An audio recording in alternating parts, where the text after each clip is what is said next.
اللهم صل على محمد وآل اللهم اغفر للمؤمنين والمؤمنات والمسلمين والمسلمات والأحياء منهم والأموات اللهم تابع بيننا وبينهم بالخيرات إنك مجيب الدعوات إنك على كل شيء قدير برحمتك يا أرحم الراحمين. اللهم صل على محمد. کیا خوب مرثیہ پڑھا ہے بھائی نے ان کی صحت و سلامتی کے لیے، اور بالخصوص یہی دو برادران ہوتے ہیں، ایک ابراہیم بھائی اور باقر بھائی، جو ہر محفل مجلس میں پہلے آ کر اور ایسے مرثی سناتے ہیں. ان کی جو ہے وہ صحت و سلامتی کے لیے اور بلندی درجات کے لیے اور مزید توفیقات میں اضافے کے لیے مل کر باواز بلند صلوات پڑھ دیں. اللہم صلی علی محمد وعلی محمد. سلامت رہیے. اعوذ باللہ من الشیطان اللعین الرجیم. بسم اللہ الرحمن الرحیم. الحمد للہ الذی یخلق ولم یخلق ویرزق ولا یرزق ویطعم ولا یطعم ثم الصلاة والسلام علی عبدک ونبیک وصفیک ورسولک وخیرتک من الخلق ابی القاسم محمد صلی علی وعلى أهل بيته الطيبين الطاهرين المعصومين المظلومين سيما ابن عمه علي عليه السلام وهو النبأ العظيم والصراط المستقيم والقرآن الكريم وهو الصديق الأكبر والفاروق الأعظم وحبل الله المتين وإمام المسلمين ووصي رسول رب العالمين واللعنة الدائمة على أعدائهم أجمعين. أما بعد فقد قال الله سبحانه وتعالى في محكم كتابه المبين بسم الله الرحمن الرحيم ومن ورائهم برزخ إلى يوم يبعثون. صلوات على محمد وآل محمد. ما صل على محمد وآل محمد وآل. اس سے بہتر صلوات پڑھے مل کر باواز بلند. اللہم صلی علی محمد وآلہ. بھائی آپ لوگ تھوڑا سا آگے آئے نا یار، آگے بیٹھیں تھوڑا سا، اتنا جو ہے وہ لمبا گیپ پڑا ہوا ہے، محلہ پورا خالی پڑا ہوا ہے. آگے ٹیک لگائیں تاکہ جو ہے وہ مجھے بھی بات کرنے میں آسانی ہو. ایک دفعہ صلوات پڑھے مل کر باواز بلند. اللہم صلی علی محمد وآلہ محمد. ایک دفعہ پھر مل کر باواز بلند صلوات پڑھے. اللہم صلی علی محمد وآلہ. پھر ایک دفعہ مل کر باواز بلند صلوات پڑھ دیں. اللہم صلی علی محمد وآلہ. پھر صلوات پڑھ دیں مل کر باواز بلند. اللہم صلی علی محمد. جزاکم اللہ. مولا سلام علیکم. یہ گھڑی دیکھ رہے ہیں، گھڑی سے آگے بیٹھا کریں، ٹھیک ہے؟ اگلی مجلس میں انشاءاللہ شب جمعہ کی مجلس میں ایک دفعہ پھر صلوات پڑھیں مل کر باواز بلند. اللہم صلی علی محمد وآلہ. یہ گھڑی سے آگے نہیں آ سکتے بھائی.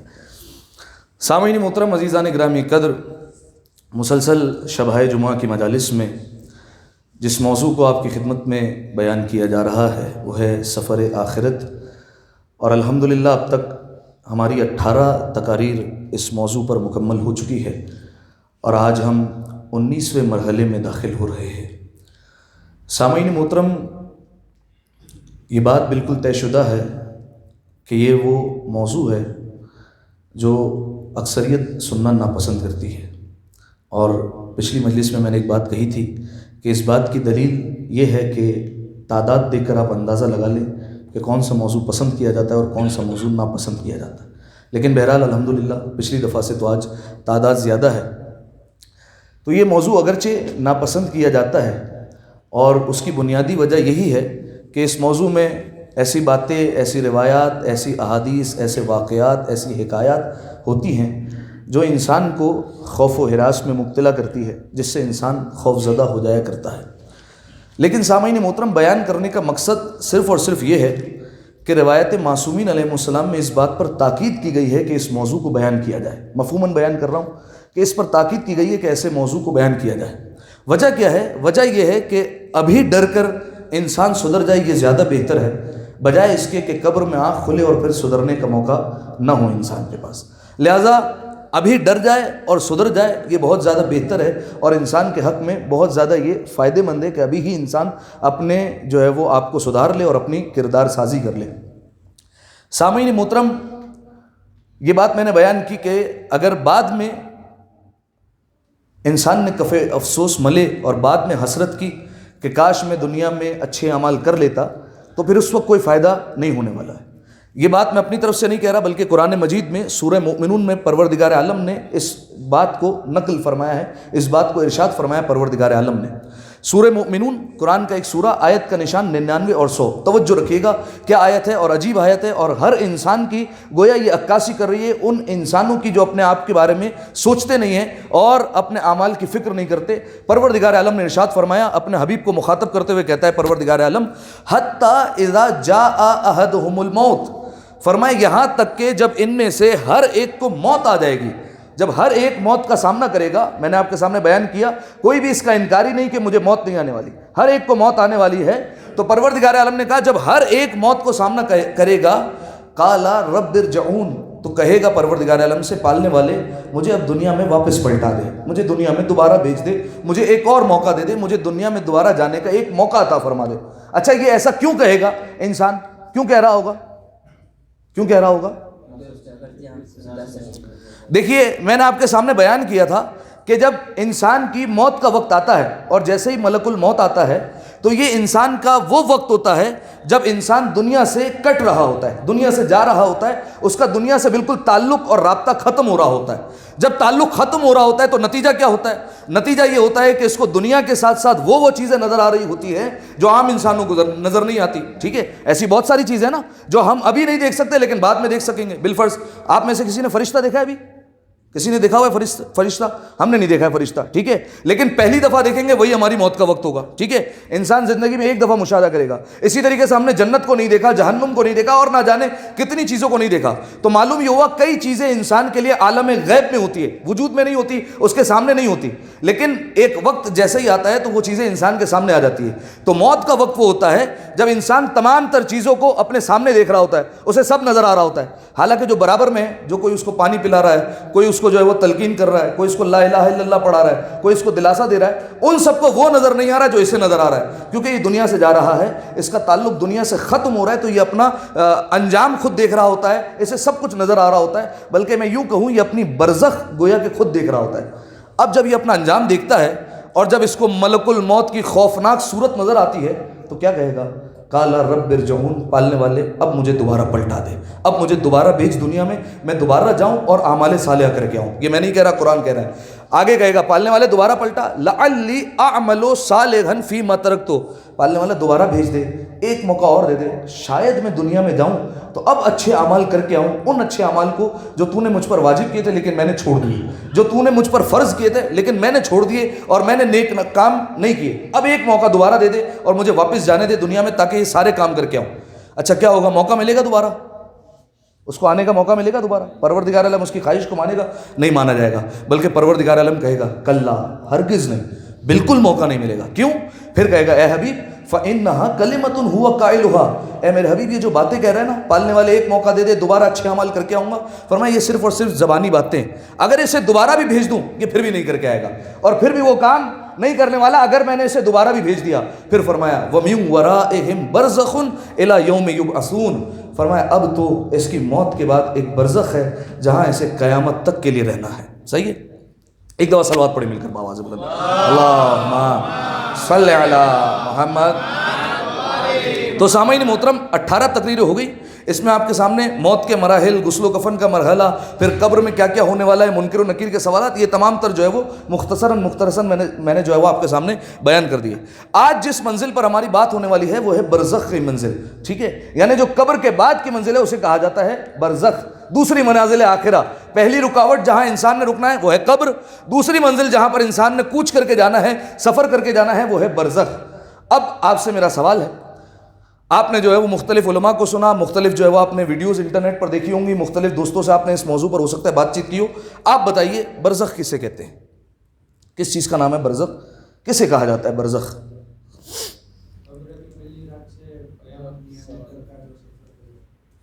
اس کو برزخ کہتے ہیں. یہ تو آپ نے وقت بتایا نا, کہتے کسے؟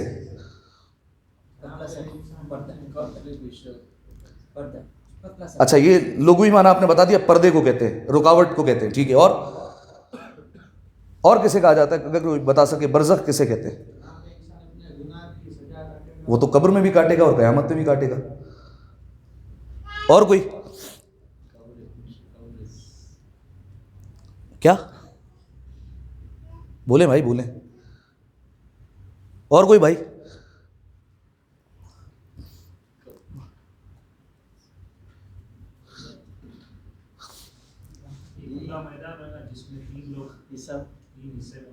کھلا میدان ہوگا. اچھا دیکھیے بھائی, البرزخ عالم بین الدنیا والآخرہ, برزخ دنیا اور آخرت کے درمیان کے عالم کا نام ہے. صحیح ہے, دنیا اور آخرت کے درمیان ایک اور عالم موجود ہے. ہم جو پڑھتے ہیں نا الحمدللہ رب العالمین, یا اللہ عالمین کا پالنے والا ہے, تو یہ جو بہت سارے عالمین ہیں اس میں ایک عالم عالم برزخ بھی ہے. صحیح ہے, یہ دنیا اور آخرت کے درمیان جو عالم ہے اسے برزخ کہا جاتا ہے. میں بات کو مزید واضح کروں. دیکھیے سامعین محترم, اگر کوئی انسان اس دنیا سے گیا, ایک انسان کی موت ہو گئی, اب وہ دنیا سے تو چلا گیا, لیکن مجھے بتائیے کیا وہ ڈائریکٹ میدان قیامت میں گیا ہے؟ نہیں, میدان قیامت میں تو گیا ہی نہیں. میدان قیامت تو اب تک سجا ہی نہیں, اب تک تو حساب و کتاب کا پیمانہ ہی نہیں لگا, اب تک میزان ہی نہیں لگا, اب تک تو پولیس صراط ہم نے دیکھا ہی نہیں. اب تو جنت اور جہنم کا فیصلہ بہت بعد میں ہونے والا ہے. تو پھر یہ دنیا سے بھی چلا گیا اور آخرت میں بھی نہیں پہنچا, تو یہ گیا کدھر؟ سوال ہے نا بھائی.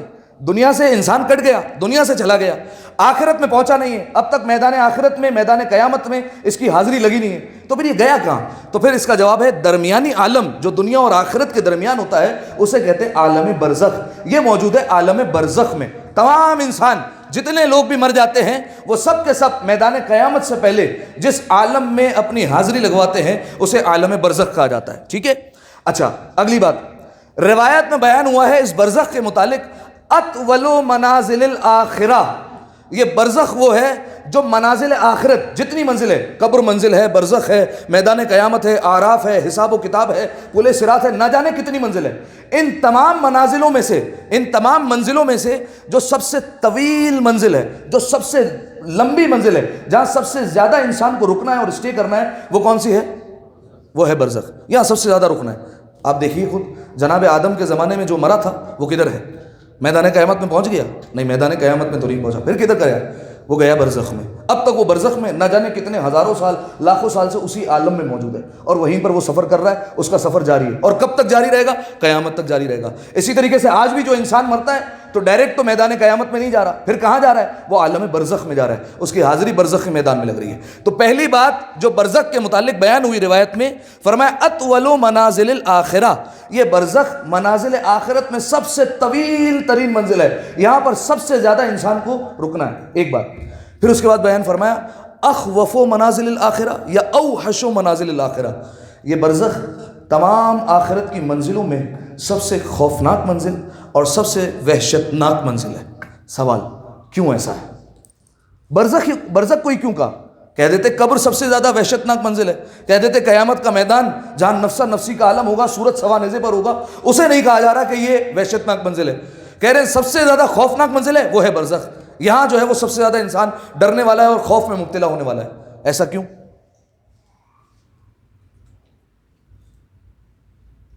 حساب دینا پڑے گا, وہ تو قیامت میں بھی دینا پڑے گا نا حساب.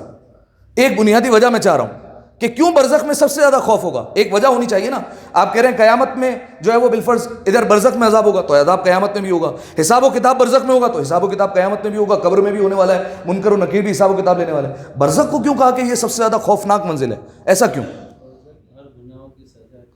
قیامت میں بھی ہے بھائی, جہنم بنائی اسی لیے اللہ نے. اور کوئی؟ وہی جواب ہے, وہی جواب ہے, ہر جگہ ایسا ہی ہے. برزخ کو کیوں کہا کہ یہ خوفناک منزل ہے اور وحشتناک منزل ہے؟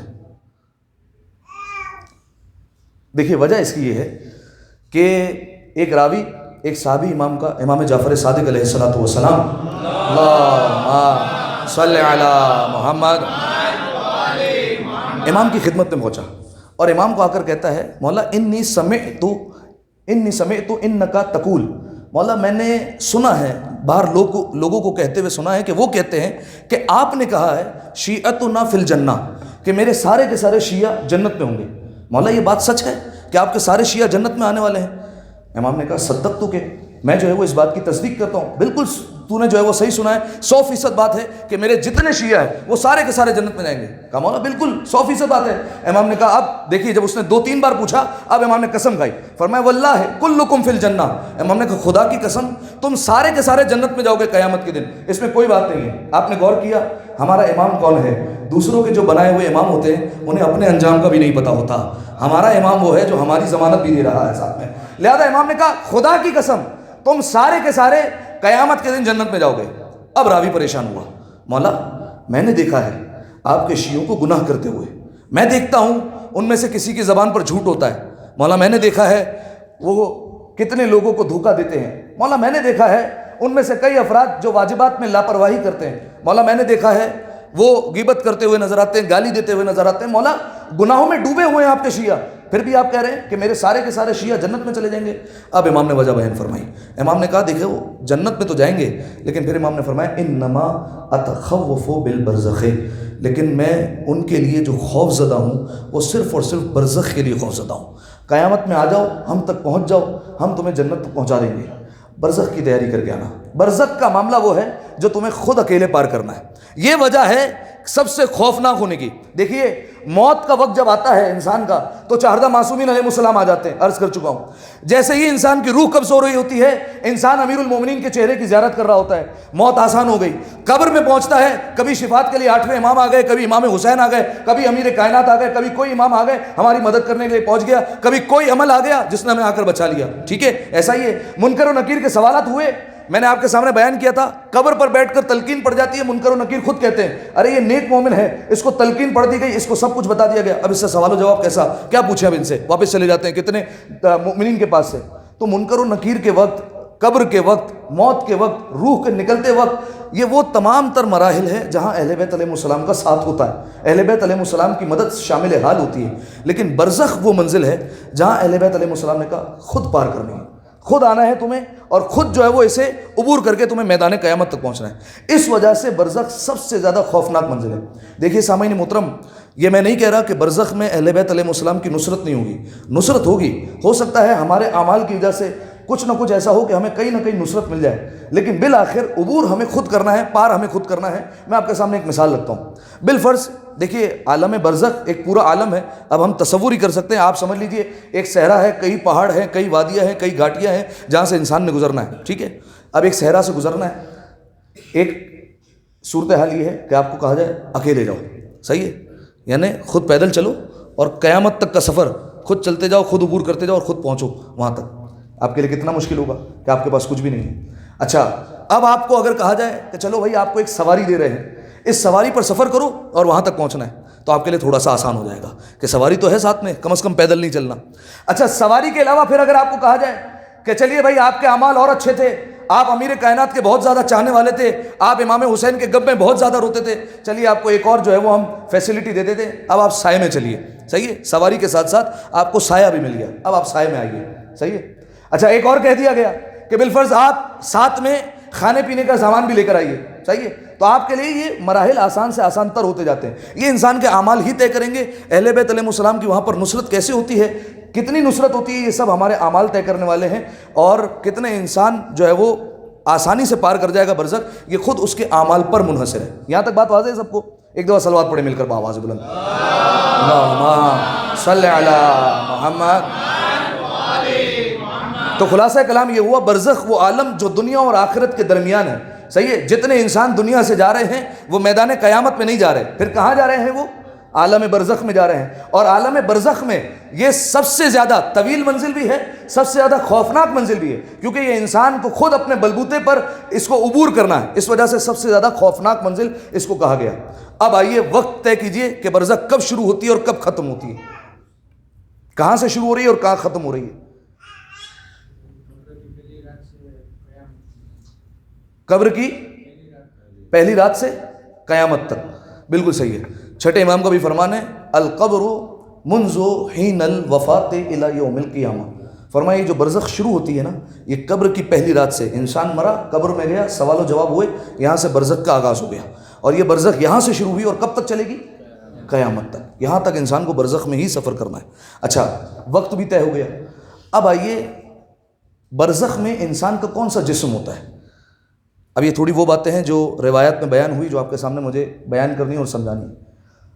کس جسم کے ساتھ انسان سفر کرتا ہے؟ کبھی یہ سنا ہے آپ نے کس جسم کے ساتھ انسان کو سفر کرنا ہے؟ کیا یہی جسم ہوگا؟ صرف روح کے ساتھ سفر کرنا ہے؟ نہیں، صرف روح کے ساتھ سفر تو نہیں کرنا، یہی والا جسم۔ تو پھر مطلب آپ کا یہ ہے کہ اگر قبر میں انسان کو ڈال دیا جائے تو اس کا جسم پہلی رات کے بعد غائب ہو جائے گا، ایسا ہے؟ قبر میں پہلی رات پہ نہیں ملنا چاہیے جسم۔ تو پھر اتنے سارے جو واقعات ہیں، وہ جناب حور علیہ السلام کی قبر کشائی کی گئی، آیت اللہ کاظم قزوینی کی قبر کشائی کی گئی تو جسم تر و تازہ تھا، کتنے مؤمنین کی قبور کو کھولا جاتا ہے تو جسم تر و تازہ ہوتا ہے۔ تو اگر وہ جسم برزخ میں تو پھر جسم قبر میں کیسا ہے؟ دوسرا جسم مل جائے گا؟ نہیں، دوسرا جسم مل جائے گا۔ ایک دفعہ صلوات پڑھیں مل کر آواز میں، اللہم صلی علی محمد۔ جسم قبر میں گیا، یہ جسم تو قبر میں ہی رہنے والا ہے، صحیح ہے؟ اب کچھ مومنین کا جسم صحیح سلامت رہے گا، کچھ مومنین کا یا کچھ کمزور ایمان والوں کا جسم وہیں پر گل سڑ جائے گا اور ختم ہو جائے گا، لیکن یہ جسم وہی رہے گا، اس جسم کے ساتھ اٹھایا جائے گا قیامت کے دن، صحیح ہے؟ اس جسم پر جو عذاب ہوگا وہ قیامت کے دن ہوگا، صحیح ہے؟ لیکن یہ جو سارے گناہ کیے نا یہ روح نے کیے ہیں، تو یہ روح کو بھگتنا پڑے گا۔ تو اب یہ روح سفر کرے گی، لیکن کس کے ساتھ؟ اس کو ایک جسم مثالی دیا جائے گا۔ کون سا جسم دیا جائے گا؟ جسم مثالی۔ جسم مثالی کسے کہتے ہیں؟ جسم مثالی دیکھیے لفظ سے ہی مطلب جو ہے وہ واضح ہے، بالکل اس جیسا جسم، جیسا اس کا قد ہے ویسا ہی اس کا قد ہوگا، جیسے اس کی آنکھیں ویسے اس کی آنکھیں ہوگی، جیسے یہ ہاتھ ہے ویسے اس کے بھی ہاتھ ہوں گے، جیسے اس کے پیر ہے ویسے ہی اس کے پیر ہوں گے، بالکل ایز اٹ از جسم اس کا بھی ہوگا، لیکن بس فرق یہ ہے یہ جسم حقیقی ہے، وہ جسم مثالی ہے، وہ مثالی جسم کہلائے گا۔ آسان کر کے بیان کر دوں، آپ شیشے کے سامنے کھڑے ہو جائیں، صحیح ہے؟ شیشے میں آپ اپنے آپ کو دیکھتے ہیں، یہ جو آپ اپنے آپ کو دیکھ رہے ہیں جو شیشے میں نظر آ رہا ہے یہ آپ خود ہیں؟ نہیں، یہ کیا ہے؟ یہ آپ کی مثال ہے، آپ کی مثل ہے، ٹھیک ہے؟ یہ آپ کی مثل کہلائے گا۔ تو یہ جو ہے وہ آپ خود نہیں ہے، تو آپ بس یہی سمجھیے کہ برزخ میں روح کو ایک جسم مثالی دے دیا جاتا ہے، اس جسم مثالی کے ساتھ سفر کرنا ہے۔ اور دیکھیے یہ جو ہمارا جسم ہے نا یہ زمان و مکان کا پابند ہے، وہ جو جسم مثالی ہوگا نا اسے زمان و مکان کی ضرورت نہیں ہے۔ یہ جسم مثالی، یہ جسم جو ہے وہ مادی جسم ہے، وہ جسم لطیف ہوگا، وہ کہیں بھی چاہے دنیا کے کسی کونے میں بغیر جو ہے وہ وقت کی قید کے پہنچ سکتا ہے، ٹھیک ہے؟ وہ ویسا جسم ہوگا، ٹھیک ہے؟ بات سمجھ میں آ رہی ہے؟ پکی بات ہے؟ ایک دفعہ صلوات پڑھے پھر مل کر باواز بولیں، اللہم صلی علی محمد۔ تو سب سے پہلی بات، جیسے ہی سوال و جواب ہوئے اب جو ہے وہ اس کو جسم مثالی دے دیا جاتا ہے روح کو، اور یہ روح اب جسم مثالی کے ساتھ برزخ میں سفر کرنا شروع کرتی ہے۔ اب مجھے کوئی بتائے گا، ایک مووی بھی ہے آپ نے دیکھی ہو برزخ کا سفر، کس کس نے دیکھی ہے بھائی؟ برزخ کا سفر، جسم مثالی دے دیا گیا، جسم مثالی مل گیا، اب جو ہے وہ برزخ ہوگا کیسا؟ عالم برزخ کیسا ہوگا؟ کیسا دکھتا ہوگا؟ اچھا اب دیکھیے سمجھنا بہت زیادہ مشکل ہے، بالکل ویسی ہی مثال کہ اگر ایک بچہ ماں کے شکم میں ہے اس کو بتائیں دنیا کیسی ہے تو وہ نہیں سمجھ سکے گا، بالکل ویسے ہی ہم اب اس دنیا میں ہیں، ہمارے لیے ادراک کرنا بہت مشکل ہے کہ عالم برزخ ہوگا کیسے، لیکن جو علماء نے بیان کیا، جو تعبیرات بیان کی، اس سے تھوڑا بہت سمجھ میں آتا ہے کہ عالم برزخ کیسا ہوگا، کہ بہت ساری جو ہے وہ بالفرض چوکیاں ہے، بہت سارے پہاڑ ہیں، بہت ساری وادیاں ہیں، ایک آپ بالکل سمجھ لیجئے مختلف اس میں شہر ہوں گے جہاں انسان کو نہ جانے کتنے عرصے تک سفر کرنا ہوگا۔ ایک مثال دوں میں آپ کو، بالفرض ایک شہر کا نام ہے وہاں پر حقوق العباد، صحیح ہے؟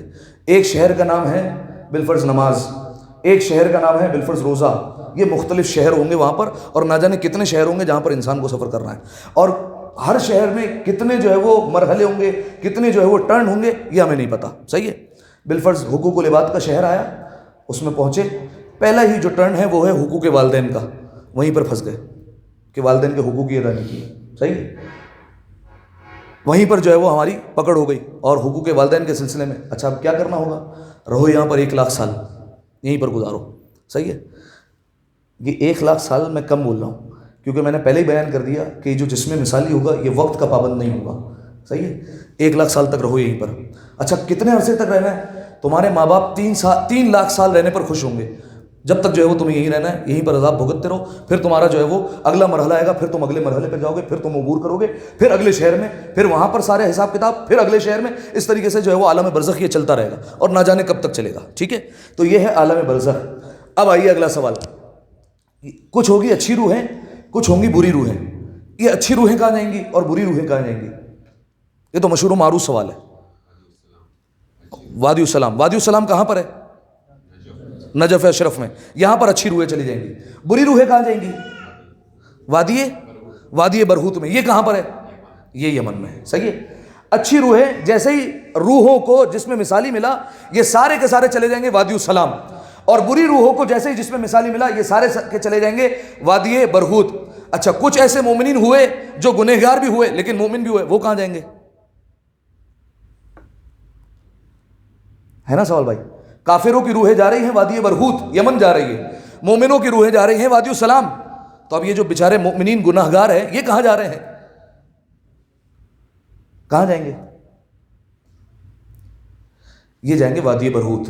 پہلے وہاں سے عذاب بھگتو، پھر آ جانا وادی السلام. ٹھیک ہے، پھر جو ہے وہ انسان کی شفٹنگ ہو جائے گی وادی السلام میں، پھر آ جانا. اسی لیے امیر المومنین نے فرمایا تھا کہ روح کل مؤمن و مؤمنۃ فی وادی السلام. ہر مومن اور مومنہ کی روح پلٹ کر آ جاتی ہے وادی السلام میں. اسے بالآخر پلٹ کر وادی السلام میں ہی آنا ہے اور کہیں نہیں جانا. اچھا، یہ جو روحیں ہوتی ہیں، کیونکہ میں نے کہا جس میں مثالی مل جاتا ہے بالکل ایسا ہی جسم مل جاتا ہے، تو کیا ہوتا ہے؟ ان الارواح یلتقون و یتعارفون و یتساءلون. یہ جو ارواح ہوتی ہے یہ وادی السلام میں، یہ وادی برہوت میں، یہ ایک دوسرے کو پہچان جاتی ہے. صحیح ہے. بالفرض میں دنیا سے چلا گیا، میں پہچان جاؤں گا یہ جو ہے وہ بالفرض میرے والد کی جو ہے وہ روح ہے اور ان کا جسم ہے. میں پہچان جاؤں گا یہ جو ہے وہ بالفرض ہمارے پڑوس میں رہتے تھے، یہ جو ہے وہ بالفرض میرا دوست تھا، یہ جو ہے وہ اس سے ملاقات میری وہاں ہوتی. ایک دوسرے سے ملاقات کریں گے. وَيَتَعَارَفُونَ، نہ صرف ملاقات کریں گے، پہچان جائیں گے. اچھا، تم سے وہاں ملاقات ہوئی تھی، ٹھیک ہے. وَيَتَسَاءَلُونَ، صرف پہچانیں گے بھی نہیں، آپس میں ایک دوسرے سے سوال کریں گے. اچھا بھائی، تم آ رہے ہو کراچی سے، آ رہے ہو خاردر سے رہتے ہو نا تم، فلاں بندہ بتاؤ کیسا ہے اور اس کے حال احوال کیسے ہیں. تو ایک ایک بات جو ہے وہ پوچھیں گے، سوال و جواب ہوں گے ان کے آپس میں. ٹھیک ہے. تو اس طریقے سے روح بھی آپس میں ملاقات کریں گی، آپس میں ملیں گی، بیٹھیں گی، بیٹھکیں لگیں گی، سب کچھ ہوگا. لیکن بس فرق یہ ہے، کچھ بیٹھکیں وادی السلام میں لگنے والی ہے، کچھ بیٹھکیں وادی برہوت میں لگنے والی ہے. ٹھیک ہے. کہاں ملاقات ہوتی ہے یہ اب ہمارے اعمال پر منحصر ہونے والا ہے. ٹھیک ہے. تو یہ روحیں آپس میں ملتی ہیں اور ملاقات کرتی ہیں. ایک دفعہ صلوات پڑھے پھر مل کر باواز بولے اللہم صلی علی محمد وآل محمد. اب میں نے کہا وادی السلام میں مؤمنین کی روحیں آتی ہیں. صحیح ہے. اچھا، انہیں منتقل کون کرتا ہے؟ یہ روحیں آتی کیسے ہیں؟ جس میں مثالی کے ساتھ ایک روح آ گئی تو اب انہیں منتقل کون کرے گا؟ بالفرض ایک بندہ دفن ہوا ہے پاکستان میں، ہم نے کہا یہ چلا جائے گا نجف میں، تو لے کے کون جانے والا ہے؟ یا ایک گنہگار بندہ، اس کو لے کر کون جائے گا یمن؟ فرشتے لے کے جائیں گے. ان ملائکہ کو کہتے ہیں ملائکہ نقال، منتقل کرنے والے ملائکہ. ایک جگہ سے دوسری جگہ لے کر جاتے ہیں، ان ملائکہ کو یہ کہا جاتا ہے. ٹھیک ہے. ملائکہ نقال ایک جگہ سے دوسری جگہ منتقل کرتے ہیں. وادی السلام میں نے کہا ایک جو ہے وہ حکایت سنی. ہمارے ایک عالم گزرے ہیں جن کا نام ہے ملا مہدی نراقی. بہت بڑے عالم دین، بہت بڑا نام عالم تشیع کا. ملا مہدی نراقی وہ کہتے ہیں نجف اشرف میں ایک وقت ایسا آیا جب قحط پڑ گیا، کچھ کھانے کے لیے نہیں تھا. سارا نجف دانے دانے کے لیے جو ہے وہ ترس گیا کہ کہیں سے ہمیں کھانے پینے کا انتظام ہو جائے. بہت کم غذا رہ گئے جس پہ جو ہے وہ گنے چنے لوگ گزارا کر رہے تھے. کچھ لوگ پتوں پر گزارا کر رہے تھے، کچھ لوگ دوسری غذا پر. یہ زمانہ آ گیا نجف اشرف میں. تو آپ دیکھیے یہ بالکل انسان کی جو ہے وہ ذہنیت ہے کہ جب تک اپنے پر وقت ہوتا ہے انسان برداشت کر لیتا ہے، لیکن جہاں وقت آتا ہے اولاد پر تو پھر برداشت نہیں ہوتا کہ یار میری اولاد بھوکی ہے، میری اولاد پیاسی ہے. یہ انسان سے برداشت نہیں ہوتا. تو اب ملا مہدی نراقی وہ کہتے ہیں کہ نجف اشرف میں قحط پڑا اور میرے بچے میری بیوی بھوکے پیاسے تھے اور گھر میں کچھ کھانے کے لیے نہیں تھا. سارا نجف قحط میں ڈوبا ہوا ہے.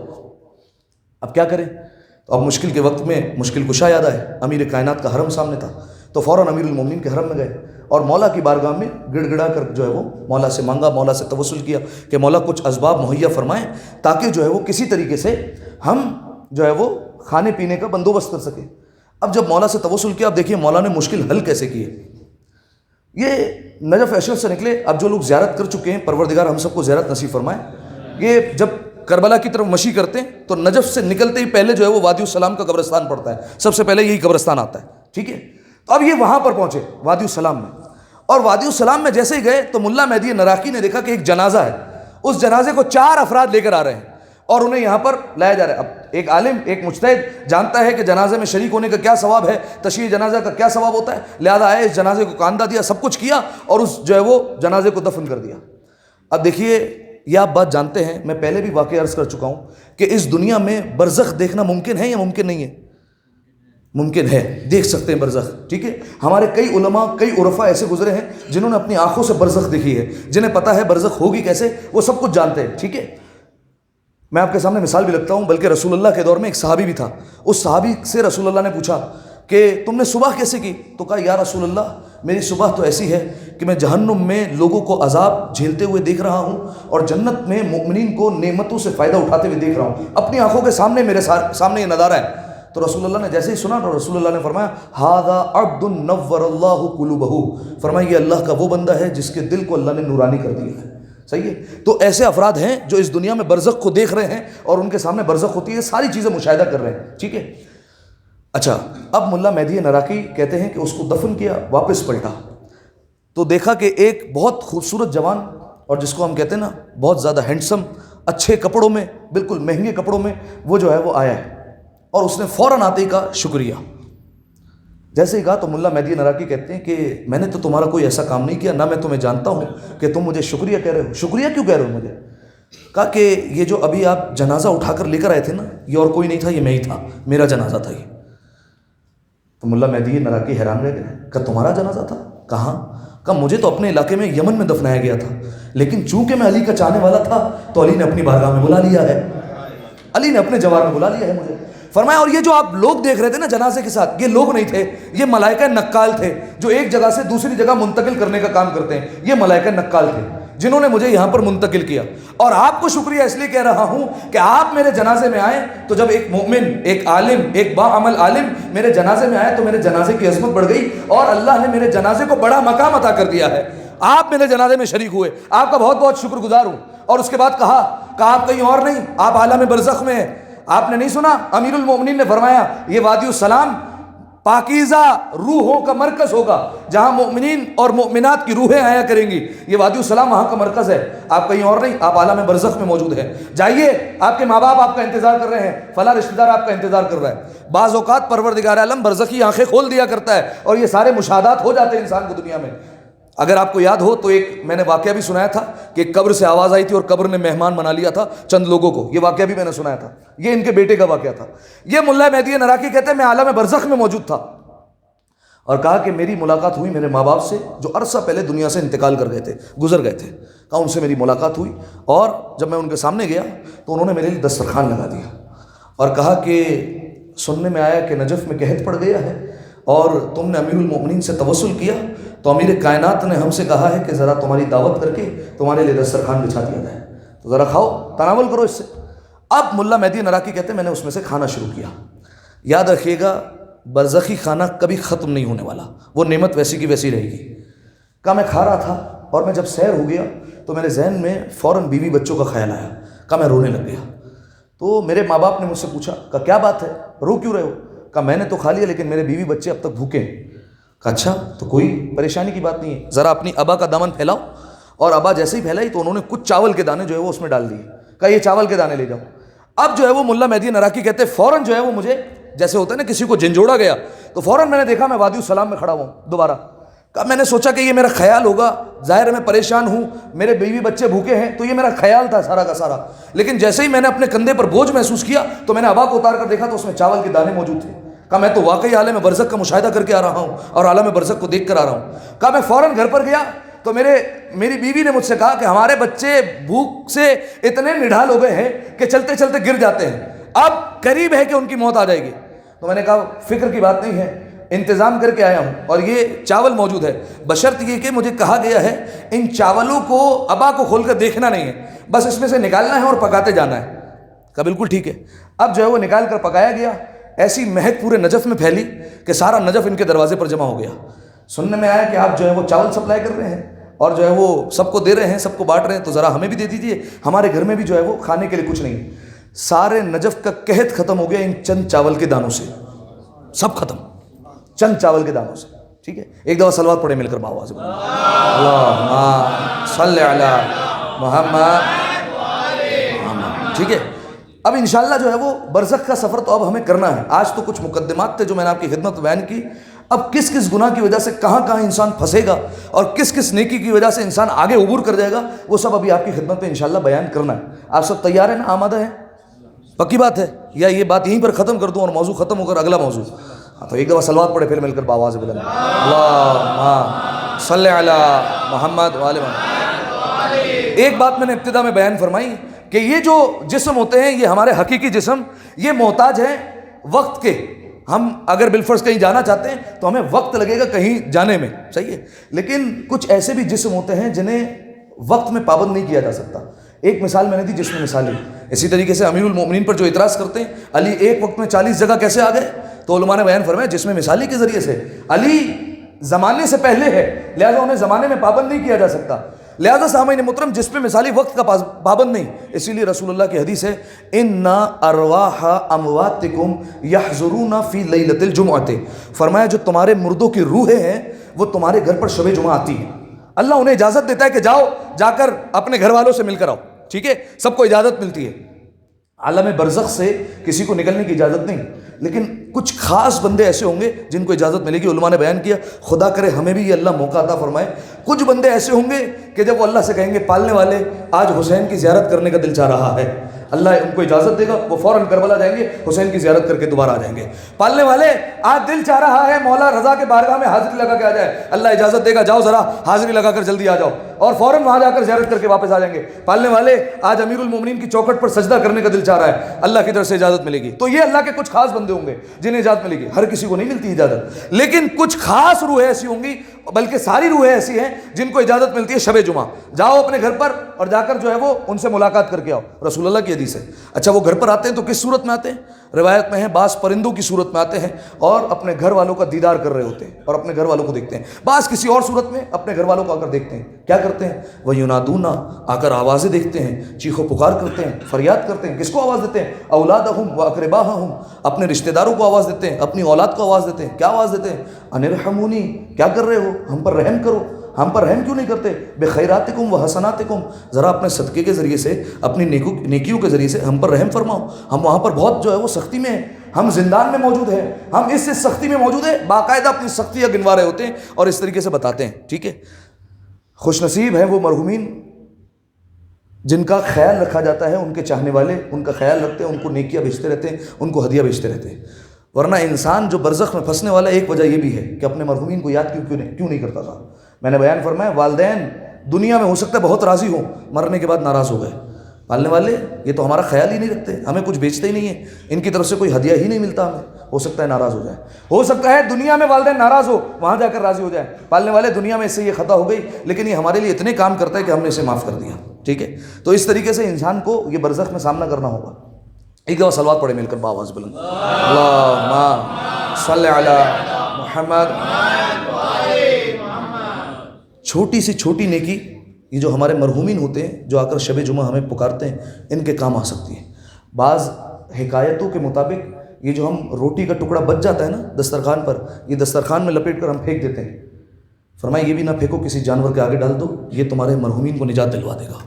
یہ ایک روٹی کا ٹکڑا نجات دلوا دیتا ہے. 1 روپیہ، ایک جو ہے وہ چھوٹا سا سکہ جو آپ کے جیب میں آپ اس کو معمولی سمجھتے ہیں، آپ نے صدقہ دے دیا، یہ آپ کے مرحوم کو نجات دلوا دے گا. صحیح، چھوٹی سی چھوٹی نیکی. میں آپ کے سامنے بیان فرماؤں، نبی خدا اپنے اصحاب کے ساتھ ایک قبرستان سے گزر رہے تھے. اب میں نے کہا قبر کی پہلی رات ہو گئی تو اب برزخ شروع ہو گئی. جب گزر رہے تھے تو کہا کہ اس قبر کے پاس سے تیزی سے گزرو، مرو، تیزی سے گزر جاؤ یہاں سے. جب واپسی آئے کچھ دیر بعد تو اصحاب تھے تو وہ تیزی سے گزر گئے. اب نبی نے پوچھا آپ تیزی سے کیوں گزرے؟ یا رسول اللہ ابھی تھوڑی دیر پہلے تو آپ نے کہا کہ جو ہے وہ تیزی سے گزر جاؤ. کہا نہیں اس دفعہ تو نہیں کہا میں نے، یہی اطاعت ہے، جب رسول کہے جب وہ کام کر رہا ہے. کہا ابھی تو نہیں کہا. کہا یا رسول اللہ ابھی عذاب میں نہیں ہے. کہا اب عذاب میں نہیں ہے، اب اس پر اللہ نے رحم کر دیا ہے. کہا یا رسول اللہ اتنی سی دیر میں کیا ہو گیا؟ کہ بات یہ ہوئی کہ اس کا ایک چھوٹا سا بچہ تھا، آج اس کو مدرسے میں داخل کیا گیا ہے. جب وہ مدرسے میں گیا تو استاد نے اسے پہلا فقرہ پڑھایا بسم اللہ الرحمن الرحیم. جب اس نے معصوم بچے نے بسم اللہ الرحمن الرحیم پڑھا تو اس کی آواز ڈائریکٹ عرش سے ٹکرائی. جب عرش سے ٹکرائی تو اللہ کو شرم آئی، اس کا بچہ رحمان الرحیم کہہ رہا ہے اور اس کے باپ کو عذاب میں مبتلا کر دوں، کیسے ہو سکتا ہے؟ اللہ نے معاف کر دیا. چھوٹی سی چھوٹی نیکی معاف کروا دیتی ہے انسان کو. ایک اور بات، جناب عیسیٰ علیہ السلام اپنے حواریوں کے ساتھ گزر رہے تھے. راستے میں دیکھا ایک قبر، بالکل یہی واقعہ، تیزی سے گزر گئے، واپسی آئے، جناب عیسیٰ علیہ السلام نے کہا فاتحہ پڑھ لو کھڑے ہو کر۔ نبی خدا ابھی آپ نے بتایا عذاب ہو رہا ہے، کہا نہیں اب عذاب نہیں ہو رہا۔ نبی خدا اتنی دیر میں کیا ہوا؟ فرمایا کہ اس کا ایک جوان بیٹا تھا، اس کا جوان راستے سے گزر رہا تھا، معلوم ہوا یہ فلاں بچہ یتیم ہے، اس کا باپ نہیں ہے، کم سنی میں اس کا باپ گزر گیا ہے۔ اس کے دل میں رحم پیدا ہوا، یہ آگے بڑھا اور اس نے یتیم کے سر پر شفقت سے ہاتھ پھیر دیا۔ اللہ کو حیا ہوئی، اس کا بیٹا یتیموں پر رحم کر رہا ہے تو ہم اس کے باپ پر رحم فرمائیں گے۔ چھوٹی سی چھوٹی نیکی اپنے مرحومین کو بخشوا دیتی ہے۔ ایک دفعہ صلوات پڑھے مل کر باوا سے بلند، اللہم صلی علی محمد۔ لہٰذا سامعین محترم، جب بھی آپ کوئی نیکی کرنا چاہے نا تو پہلے بھی میں کہہ چکا ہوں زمانے کے امام کو نائب بنایا کریں، صحیح ہے؟ بالفرض اگر آپ ابھی سورہ یاسین پڑھیں گے تو آپ یہ نیت کریں کہ یہ میں سورہ یاسین زمانے کے امام کو ہدیہ کر رہا ہوں، اور پھر جو زمانے کے امام کو ہدیہ کرنے کا ثواب ہے وہ اپنے مرحومین کو ہدیہ کر رہا ہوں، ٹھیک ہے؟ اس طریقے سے چھوٹی سی چھوٹی نیکی جو بھی آپ کریں اس میں اپنے مرحومین کو شامل حال کر لیجئے، ان کی عاقبت سنور جائے گی۔ اور سامعین محترم، یقیناً ابھی آپ آنسو بہائیں گے تو اس میں بھی نیت کر لیجئے کہ ہم اپنے مرحومین کو شامل کرتے ہیں، تو وہ بھی یقیناً اس میں شامل ہو جائیں گے۔ سامعین محترم، میرے بھائی نے ابھی جناب فاطمہ کے حال پر مرثیہ پڑھا، آئیے جناب فاطمہ کے زندگی کے آخری لحظات، آخری لمحات ہیں جناب فاطمہ کی۔ جناب فاطمہ بستر پر موجود ہے، اچانک سے دروازے پر دستک ہوئی۔ عموماً ہوتا یہ تھا فضہ دوڑ کر جاتی تھی اور دروازہ کھولتی تھی، آج فاطمہ نے ہمت کی، اپنے بستر سے اٹھی اور آئی، دروازہ کھولا، کیا دیکھا؟ امیر المومنین ہے۔ امیر المومنین نے کہا فاطمہ آپ نے زحمت کیوں کی؟ فضہ گھر میں تھی وہ کھول دیتی۔ کہا اے علی میں نے سنا ہے اب مدینہ میں آپ کو کوئی سلام نہیں کرتا ہے، تو اے علی آج آپ کو سلام کرنے آئی ہوں، السلام علیکہ یا ابو الحسن۔ اے علی فاطمہ آپ کو سلام کرنے آئی ہے۔ علی نے جب یہ سنا نا، فاطمہ کو بھی پتا ہے، علی کی آنکھوں سے آنسو جاری ہوئے۔ فاطمہ نے کہا اے میرے والی کیوں رو رہے ہیں؟ امیر المومنین نے رو کر جواب دیا فاطمہ اب حال یہ ہے، علی اگر سلام کرتا ہے کوئی جواب نہیں دیتا ہے، علی کو کوئی جواب دینے کی زحمت نہیں کرتا۔ اجرکم اللہ، اجرکم اللہ زہرا۔ آزادارو اگر مصائب کو محسوس کریں گے، اپنے ذہنوں میں لاتے رہیں گے تو روتے رہیں گے۔ سامعین محترم، جناب فاطمہ آخری وقت ہے، بستر پر موجود ہے، امیر المومنین کو بلایا وصیت کے لیے۔ امیر المومنین ہے نا، رونے لگے۔ اگر کوئی مجھ سے پوچھے کیوں رو رہے ہیں تو میں یہی جواب دوں گا، ارے جس کی زوجہ کی پسلیاں ٹوٹی ہوئی ہو، جس کی زوجہ کا چہرہ زخمی ہو، جس کی زوجہ کا بازو زخمی ہو، وہ روئے نہ تو اور کیا کرے گا؟ اس کے پاس اور کیا ہے رونے کے سوا؟ عزادارو امیر المومنین رونے لگے۔ جناب فاطمہ نے اپنا ہاتھ بڑھایا، بلکہ نہیں، اپنا ٹوٹا ہوا ہاتھ بڑھایا، علی کی آنکھوں سے آنسو صاف کیے، اور شہزادی نے کچھ آنسو اپنے سینے پر لگائے، کچھ اپنے پہلو پر لگانے لگی۔ امیر المومنین نے کہا زہرا یہ آپ نے کیا کیا؟ کہا میرے بابا نے کہا تھا مظلوم کے آنسو بیماری کے لیے شفا ہوتے ہیں، یا علی تو سب سے بڑا مظلوم ہے، تیری زوجہ زخمی ہے، میرا سینہ بڑا دکھتا ہے، میرا پہلو بڑا زخمی ہے، شاید آپ کے آنسو میرے لیے شفا ہو جائے۔ بس عزادارو جناب زہرا نے وصیتیں کرنا شروع کی۔ امیر المومنین سے کہا اے علی اگر آپ کی زوجہ سے کوئی کوتاہی ہو گئی ہو تو معاف فرمائیے گا۔ علی نے کہا نہیں زہرا، آپ تو میری محسنہ ہے، آپ نے مجھ پر احسان فرمایا ہے۔ بس عزادارو جناب زہرا نے ایک ایک وصیت کی، سارے وصیتیں میں نے چھوڑ دی، ایک وصیت کی، کہا اے علی میرا حسین ابھی چھوٹا ہے، جب میرا حسین رات کو سوئے گا نا اس کے سرہانے پانی ضرور رکھنا، آپ جانتے ہیں حسین کو پیاس بڑی لگتی ہے، ایسا نہ ہو حسین اٹھے اور سرانے پانی نہ ہو، حسین اپنی ماں کو بڑا یاد کرے گا، اس کے سرانے پانی ضرور رکھنا۔ بس عزادارو وصیتیں مکمل ہوئی، امیر المومنین مسجد کی طرف چلے ہیں، جناب زہرا اٹھی ہے، گھر کا سارا کام کیا ہے، اپنے ٹوٹے ہاتھ سے حسنین کے بالوں میں کنگھی کی ہے اور کہا جاؤ بچوں نانا کے مزار پر جا کر ماں کے لیے دعا کرنا۔ جناب زہرا نے پھر کہا اے فضہ 2 وقت کا کھانا بنا دیا ہے، میرے بچے آئے پہلے ان کو کھانا کھلا دینا، اور میں حجرے میں جا رہی ہوں جب تک میری تسبیح کی آواز آتی رہے سمجھ لینا زہرا موجود ہے، لیکن تسبیح کی آواز نہ آئے سمجھ لینا تمہاری شہزادی چلی گئی۔ عزادارو کچھ وقت گزرا، فضہ کہتی ہے تسبیح کی آواز بند ہو گئی، رو کر کہنے لگی یا حبیبت حبیب الرحمن یا بنت رسول اللہ، کوئی آواز نہ آئی، رو کر کہا انا للہ و انا الیہ راجعون، چلی گئی رسول کی بیٹی. عزاداروں کچھ دیر بعد گھر کا دروازہ کھلا, دونوں بچے آئے اور بچوں سے کہا گیا بچوں کھانا کھا لو. بچوں نے کہا آپ کو پتہ نہیں ہم اماں کے بغیر کھانا نہیں کھاتے, جب تک اماں ہمیں نوالے بنا کر نہیں کھلاتے حسنین کھانا کہاں کھاتے ہیں. جناب فضا کی آنکھوں میں آنسو آئے, بچے سمجھ گئے اپنا ماما اتار کر پھینکا, دوڑتے ہوئے اجرے میں گئے, دیکھا اماں اس دنیا میں نہیں رہی. ایک بچہ ماں کے قدموں سے لپٹ گیا, ایک بچہ ماں کے سینے سے لپٹ گیا گا, رو رو کر کہتے رہے کلیمینی کلیمینی یا اماں, اماں مجھ سے بات کر لو اماں, اماں میرا دل پھٹ جائے گا, اماں میری روح نکل جائے گی. بس عزاداروں دونوں بچے روتے ہوئے گھر سے باہر آئے, سیدھا آئے مسجد نبوی. امیر المومنین اپنے اصحاب کے ساتھ کھڑے تھے, اگر محسوس کریں گے نا بڑا روئیں گے. دونوں بچے روتے روتے آئے, بڑا بیٹا ہے نا حسن, باپ کو سنبھالنا بھی جانتا ہے. حسن آئے, اپنے باپ کو پشت سے جا کر پکڑ لیا اور رونے لگے. علی سمجھ گئے, علی نے کہا حسن کیا ہوا؟ حسن نے رو کر کہا بابا اماں دنیا میں نہیں رہی ہے.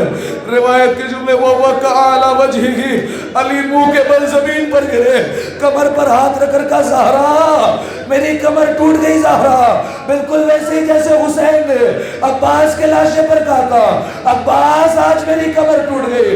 بس عزادارو علی اٹھے, پھر گرتے ہیں پھر اٹھتے ہیں, کہتے جاتے ہیں یا زہرا یا زہرا.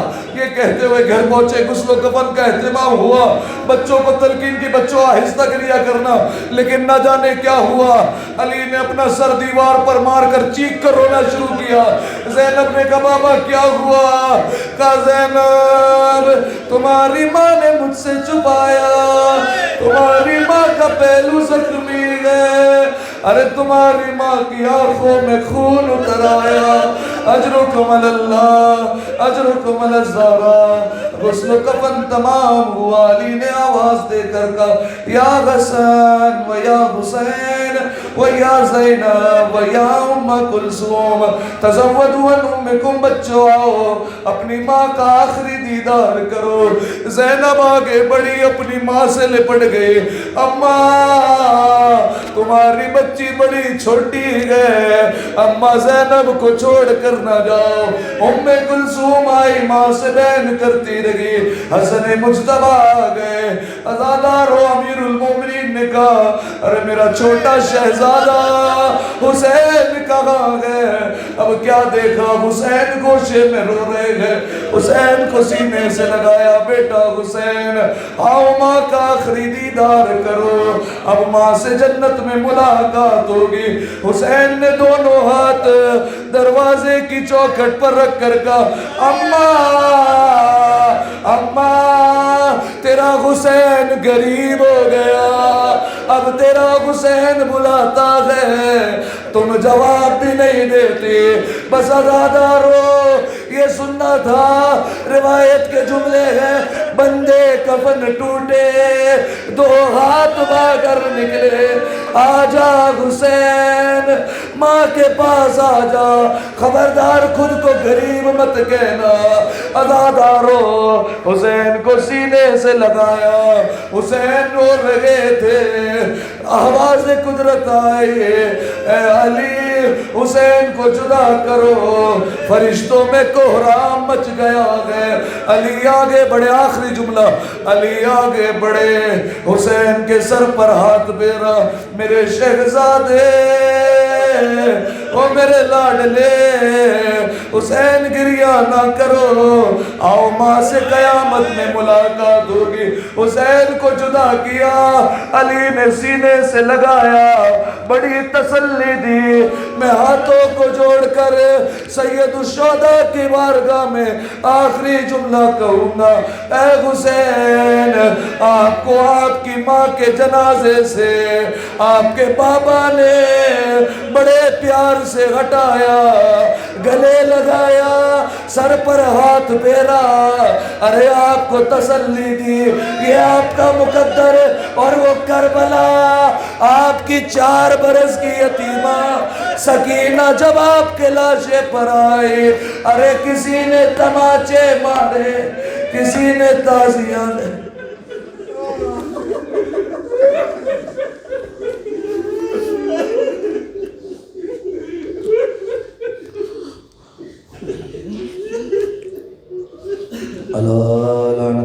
إلى القوم الظالمين سيعلم الذين ظلموا أي منقلب ينقلبون. دعا ہے پروردگار عالم سے، پروردگار ہماری اس عبادت کو اپنی بارگاہ میں قبول فرما، تمام گناہ صغیر اور کبیرہ کو معاف فرما، پالنے والے جتنے حاضرین تشریف فرما ہیں ان تمام کی دنیاوی اخروی مشکلات کو آسان فرما، پالنے والے سفر آخرت کی تیاری کرنے کی توفیق عطا فرما، پالنے والے ہماری اطاعت، تقوی، محبت، معرفت میں اضافہ فرما، پالنے والے جتنے حاضرین بیٹھے ہیں پالنے والے تمام کے رزق میں مزید وسعت عطا فرما، جنت البقیع کی تعمیر کے اسباب جلد از جلد مہیا فرما، تمام مقامات مقدسہ کی زیارت نصیب فرما، زمانے کے امام کے ظہور میں تعجیل فرما، ہمیں ان کے اعوان و انصار میں شمار فرما، امام کے قلب کو ہم سے راضی و خوشنود فرما، امام کے چہرے کا دیدار بار بار نصیب فرما۔ سورہ یاسین کی تلاوت کی جا رہی ہے، آپ تمام سے گزارش ہے یہیں تشریف رکھیں۔